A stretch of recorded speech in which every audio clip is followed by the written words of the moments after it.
YouTube, what's going on? It's your boy living in London, back again with another video for you guys. Listen, first of all, I appreciate all the support, the likes, the comments, the subscribers. Listen guys, you just don't know how much this means to me, man. Seriously, I thank you from the bottom of my heart. And to all you new guys that are just coming today, just hit that subscribe button if you like the content I'm providing, and hit the notification bell so every time I release a video it comes up in your notifications. And yeah, I had another video planned for today, but life's crazy sometimes. And alright, cool. This video is living in, no, what can I call this one? Well, it'll be in the title anyway. I would have decided by then. I don't know what it is at the moment. But so since I've been doing this YouTube thing, I've been contacting some of my old friends, just seeing how they are and stuff. Not the ones that are active, the ones that are inactive family guys and stuff like that, yeah? So I'm asking about old friends. I'm like, hey, how's this person, how's that person? We're going through it. And I'm like, what is this person, what is Soldier? My mate, Soldier, from years and years ago. Like, we wasn't very close, like in our adult years, but we'd always bump into each other, whether it be in prison or on road or just doing bits and pieces, you know. But he was he grew up around here with us lot. So I've asked about him, how is he? And my mate went silent for a bit, and he's like, gee, he's dead, and he's my age. And I'm like, what? This guy survived cancer twice. He's got a big scar down his face. This guy's been through the wars. He's been called Soldier from maybe 13 years old, and that's just stuck with him, you know. He outgrew Kentish Town quickly. He was always getting into the mix. He didn't care about names or anything like that. He was a real goon growing up, a real goon. Anyone from North London knows Soldier.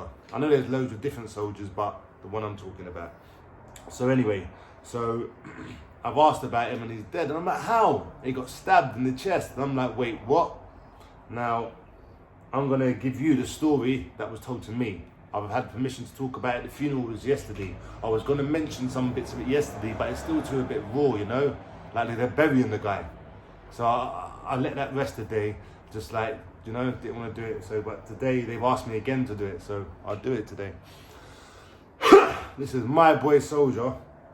R.I.P. by the way, G, man. Fucking mental, man. But so yeah, and it's a lockdown theme as well, because it happened in lockdown. It's almost like a domestic case. I don't know the ins and outs of it, so I can't give you the specific details, but it's also about the change as well, having 1 foot in, 1 foot out. Cool. So let me start it off. So what I was told is there was an argument. He was with this woman, and they're having an argument in the house. You know, with lockdown, it's like close confinements, like you can just get on top of each other sometimes.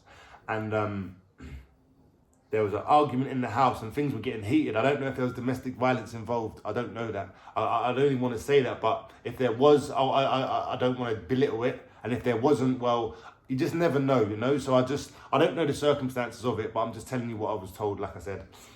So there was an argument, like a heated argument, and the woman had a son, a young son. I'm not sure of his age. I think it doesn't matter his age anyway, but he was a young guy, maybe early teens, mid-20s. I'm not too sure. Anyway, so as they're arguing, it's got heated, and I guess this guy's panicking. He's mostly thinking in fear for his mum or something. I don't know. I can't really vouch for what the kid was thinking. I wasn't there. I don't know, yeah? But anyway, the kid picked up a kitchen knife and slammed it in my mate's chest. Guy dropped dead instantly. Now just think about that decision. Your mum's going through something. You pick up a knife. You do that. It stops your mum being in imminent danger. But then you've got to think of the repercussions. The police charge. Going to prison. How's your mum going to take it? The other person's family. Was your mum really in danger? All these things you have to weigh up, but in that split second, it's done. When you pick up a knife and you stab someone, it can only be once. It may be because you was fearful and you thinking that knife is the only way out. But sometimes your mind is your worst enemy, you know? And with my mate Soldier, he was like 1 foot in, 1 foot out. He was kind of like me now. You know, like you just, you're finding your new way. And you're becoming a new you, a better version of you. You're shedding like a snake, you're shedding your skin, the old version of you, and you're becoming a new you. But you still have the same sort of reactions, you still have the same sort of thoughts, but you're trying to manage them better. And not reacting the old way. And because people don't so because people don't change, or because you're in the process of changing but you're not actually taking too much action behind it, there's a lot of thinking going on, there's a lot of debating in your own mind, and it can be at times it just keeps you in the middle, floating almost. You're not going up, you're not going down, you're just staying there. You're trying to figure out if you're a good guy or a bad person, you know? And I think that's where he was in his life. And like, if I got killed a few years ago, murdered for some bullshit, I would have been, people like, he's a piece of shit, he done this, he done that, he done this. Because at that time of your life, you was being negative, this, that, whatever. And it's never too late to change people unless you're dead. Unless you're gone, then you can't change. Then whatever happened, that is almost your legacy. Regardless of your intentions, regardless of who you really are. It's what you did and how you made people feel and how you helped people and how you didn't help people. And so it's never too late to change, but you have to do it. You have to make the steps. You cannot just be thinking about it. You cannot just be kicking the can down the road, thinking, I'll change later. Let me just do this first. Let me just sell these load of drugs, get this bit of money, and then I'll come out the game and boom. You've got to make the change, because you never know what life's got in store for you. You may think, I'll do this and do that. You could have a family member get ill. You could have like any sort of thing that is not part of your plan can happen. And it happens all the time to all of us, you know? So with my guy, he was changing, but we can get caught up in them moments, you know? So for him, he had an argument, he's going mad, I guess, like tempers are flaring. And because his life was snuffed out in that moment, you cannot do anything else. That is it. You cannot change. You cannot say, oh, but I meant to do this, I had plans to do this. No. Your life starts and it ends at a certain point.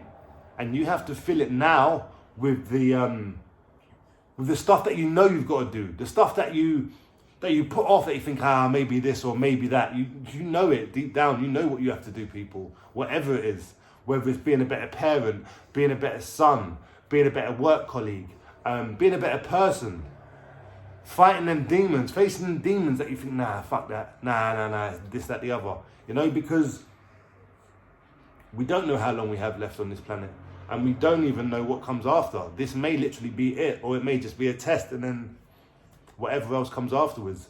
But this is just a quick one to say, if you're if you're in lockdown with your partner, or you're living there with whoever, yeah, just try and manage your emotions. Understand that this lockdown won't last forever, but we're going through it, yeah. And everyone's got their own emotions, and like it's fucked everything up for a lot of people, yeah. But don't let it consume you. You know what I'm saying? Don't let it become the main thing in your life. It's lockdown, we can't go here, we can't go there, but we can soul search. We can spend time with family. We can bloody deep clean our houses. We can exercise. But we can share videos, we can do so much different stuff, yeah? So it's not all bad, but just don't let these negative issues take over your positive plan. There we go. Sorry if you can hear my dog breathing over there. She's I should turn down the heating really. But yeah, this is just a story, guys. I'm going to give you another video later, and I promise you I'm going to give you another video later. I may make it just after this one. It's going to be called Cryptocurrency for Beginners, because I see certain people have bought coins, but they're a bit unsure what to do, or they don't really know if they should buy the coins. I'm going to talk you guys into it today and give you some more explanation, because my last video wasn't the most in-depth one. All right, cool. So I just want to say RIP Soldier. It's a shame you didn't get to change the way you wanted to and become the man you wanted to. But tomorrow is promised to none of us people, you know? So love your people, love your loved ones, and try not to let this lockdown get on top of you too much, because it will end and it will get better, you know? It's stressful for all of us right now, but yeah, I thought I'd do that just to honour my mate Solj. And just to give you guys a heads up that little things like an argument with your missus, and you think you've got it under control, like it's normal for you. You don't know how the kid feels in this. You don't know what the kid's gambling, like there's other people in this. We have to be mindful of that. Anyway, I love you. Thank you for all your support. If you don't mind liking, subscribing and commenting. And I'm going to set up a Patreon soon, but I'm not a techie guy and I'm just lost in this world, you know? So thank you for all the comments on Instagram as well, giving me advice on stuff to do. All this stuff is really helpful. And if you're going through any predicament in your life that you think I could help you with, or you just need someone to talk to because no one around you understand, hit me up, man. I've always got time to message you, go through it. I've been talking to ages for this, to people yesterday. And I enjoy that kind of stuff, you know? So I love you guys. Stay positive, stay focused, and I'll see you later with my cryptocurrency video. It's Living in London, and I'm out. Thank you very much. Bye.